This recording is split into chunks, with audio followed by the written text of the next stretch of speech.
Ne l'oublions pas, elle est InsurTech de l'année aujourd'hui 2022. Et c'est un peu ma Miss France des InsurTech. Donc j'aime bien la mettre en promotion justement. Je vais te donner un micro quand même. Yes. Est-ce que vous m'entendez bien? Ça va super. Sans plus tarder, Tristan, est-ce que tu peux nous expliquer un peu la genèse de ton projet, comment vous êtes né aujourd'hui et surtout, voilà, explique-nous un peu le contexte de Stoic aujourd'hui. Ouais, donc enchanté. Je passe en fin de matinée, donc je vais essayer de rendre les 10 prochaines minutes les plus intéressantes possibles. Donc Stoic, on a un peu plus de 2 ans maintenant. À la base de Stoic, on est une bande de copains étudiants. Voilà, on est 3 à avoir fait HEC ensemble. Et Stoic, on est une société du monde de l'assurance. Et on est InsurTech de l'année, et c'est quand même top que l'InsurTech de l'année 2022 ait été dans notre beau secteur de la cybersécurité, qui contamine un peu du coup d'autres secteurs. Et nous, on est parti d'un point de départ assez évident, qui est que l'assurance cyber, elle est cassée. L'assurance cyber, elle existe depuis une quinzaine d'années. Les assureurs, vous savez, sont très inventifs. Dès qu'il y a un risque qui pèse sur quelqu'un, une personne morale, une personne physique, les assureurs créent des produits d'assurance. Et donc, depuis 20 ans, l'assurance cyber existe. Les assureurs proposent aux entreprises, moyennant le paiement d'une prime, de se couvrir contre les éventuelles conséquences qu'aurait une attaque cyber sur eux.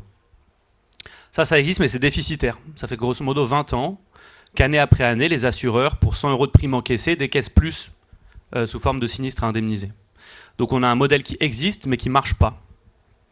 Qui n'est pas rentable. Mais qui est de plus en plus gros, parce que les assureurs sentent qu'il y a quelque chose à faire.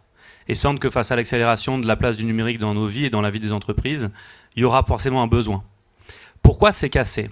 Pourquoi est-ce que les assureurs n'y arrivent pas à trouver un modèle économique? Parce que ce sont des assureurs. Et donc ils vont regarder le risque cyber comme ils regardent les autres risques, c'est-à-dire questionnaire de déclaration, c'est-à-dire aussi beaucoup regarder la sinistralité passée pour essayer de prédire la sinistralité future. Et ça ne marche pas dans le risque cyber, qui est un risque évolutif.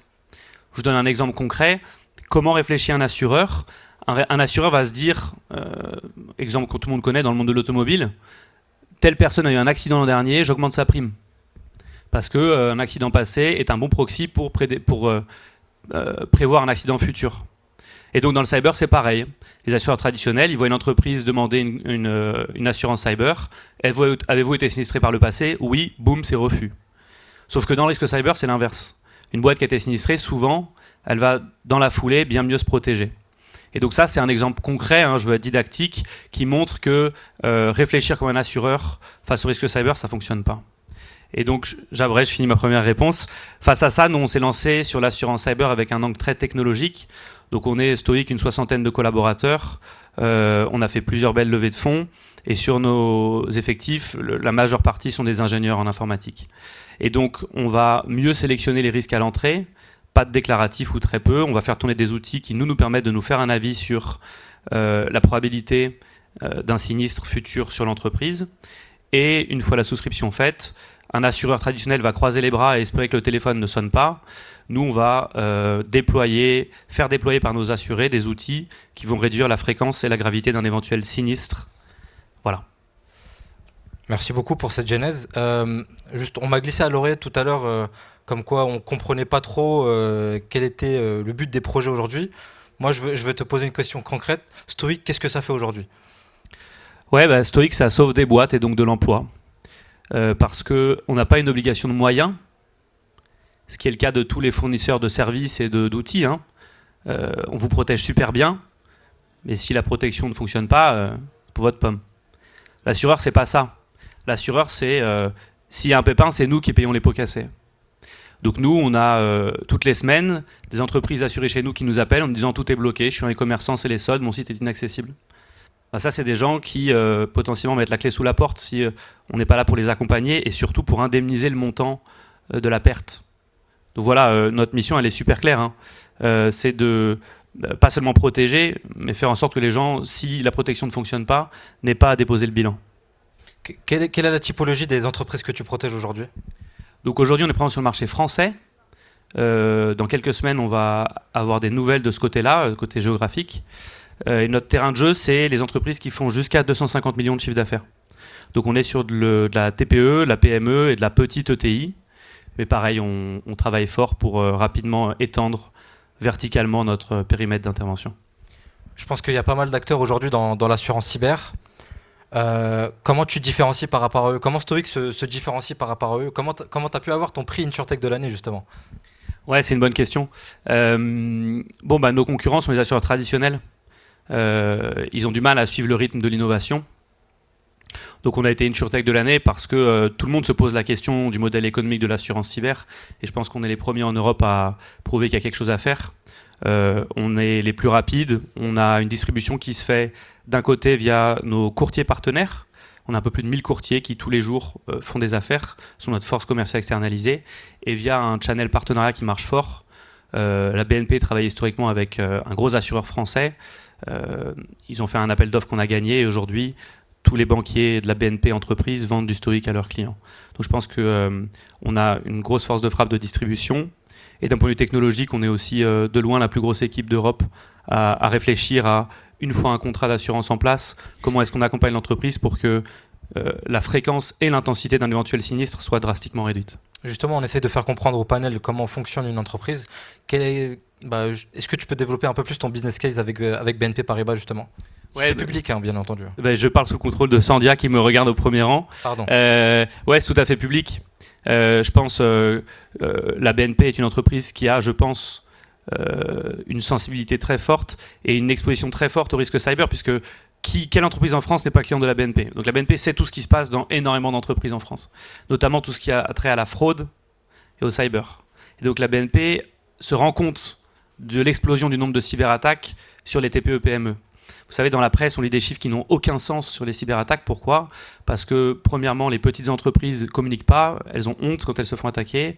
Et deuxièmement, même si elles voulaient communiquer, la presse, ça ne l'intéresse pas. Et donc, on a un acteur comme la BNP qui a un réseau de distribution incroyable, qui se rend compte de la fréquence des attaques et qui se dit on ne peut pas laisser nos entreprises démunies. Et qui a donc fait ce travail de due diligence, de chercher un partenaire. Ça a été de longues conversations, il y a eu beaucoup d'acteurs qui ont été screenés par la BNP et aujourd'hui c'est Stoic. Donc voilà, je pense que tout part de cette remontée de terrain. La BNP a une capacité rare en France à connaître les entreprises avec un maillage très serré et donc à se rendre compte de la fréquence des problèmes qu'on sous-estime énormément.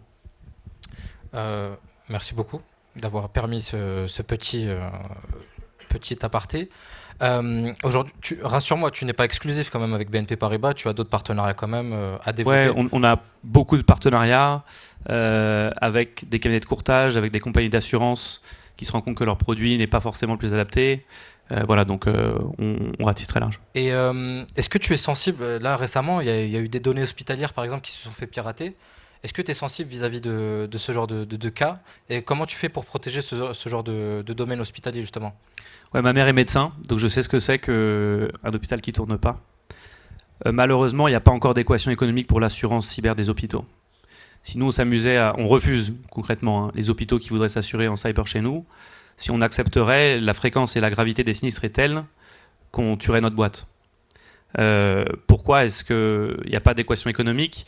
Parce que la donnée contenue dans un hôpital, elle a une valeur énorme aux yeux des pirates, et donc ce sont des cibles de choix. Voilà. L'assurance, c'est un modèle économique qui peut être parfois compliqué. Les assureurs traditionnels sur le risque cyber n'y arrivent pas. Donc je suis hyper sensible à cette thématique-là. Malheureusement, il n'y a pas d'équation économique pour l'assurance cyber d'une structure hospitalière aujourd'hui. Je ne sais pas si ça vous parle, mais grosso modo, l'espérance mathématique de perte de l'assureur, elle doit forcément être donc fréquence fois intensité.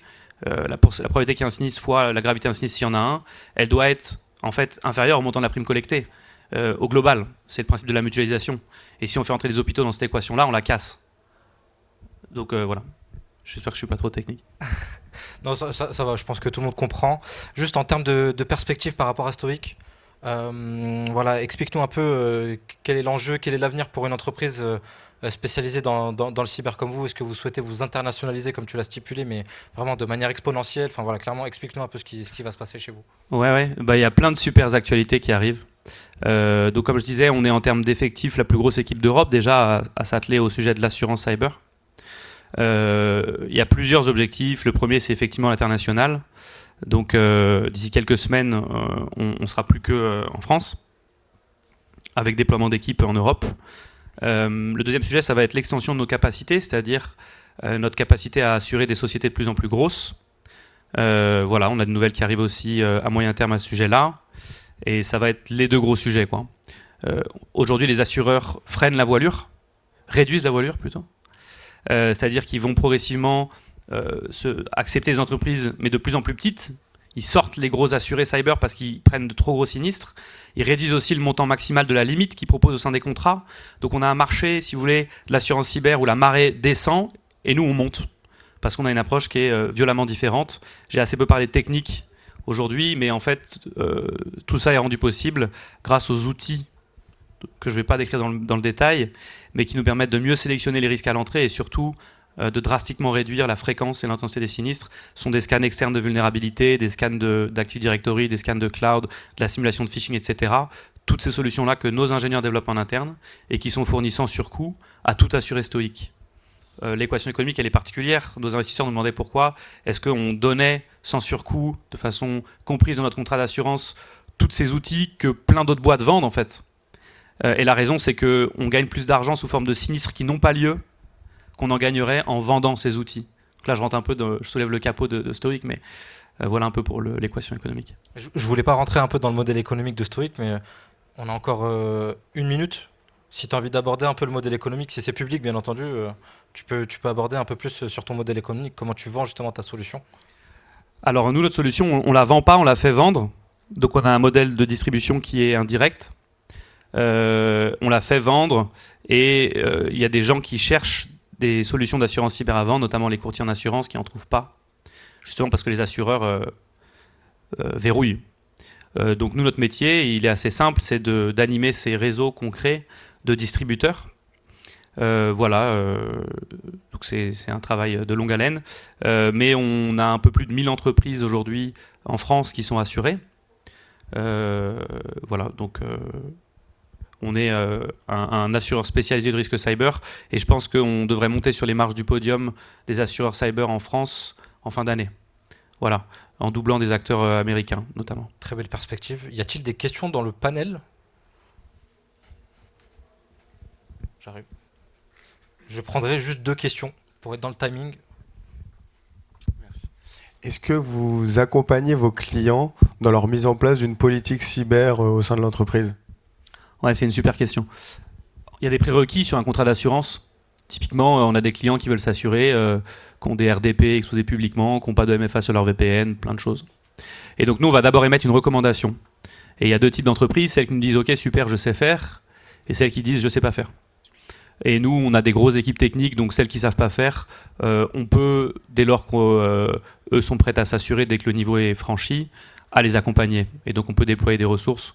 On a beaucoup de gens qui viennent de gros cabinets de consulting en cybersécurité, donc on peut amener nos prospects jusqu'à l'assurabilité. Ouais.